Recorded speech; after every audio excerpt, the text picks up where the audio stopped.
NRC update tawdringaida census pangthoknaba honarabadi mahairoi-singna akanma Khongjang changsilagani haina Manipuri University Students Union Musu gi Cultural Secretary Angom Daisina lengakta chiksinwa thamlakli Just and Fair Delimitation JFD Students Wing na sinduna NRC update before census cyber banner asigi makhada Kanchipurda leiba Manipuri University ki main gate mamangda chathakiba mahairoi-singi wakat mifam amada wafam masimhangna phungdokibani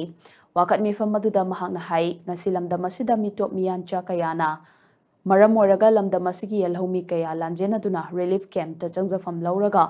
awaba phibam amada lainari IDP singna thengnari ba awaba sing ase mairoi khunaina taraina laude maram aduna kanglon kaina changlakhiba mitop miyancha sing ningthina khandokpagi thabak paikhatuna IDP sing ase masa masagi mayumda laitana lehelaba matamda census asi pangthokpiu karigumba lengangna miyam amadi mahiroi singi kholau sing ase nathaiduna namduna census pangthoknaba honaraklabadi mahiroi singi maikaidagisu akanba Khongjang kaya changchilaklagani haiki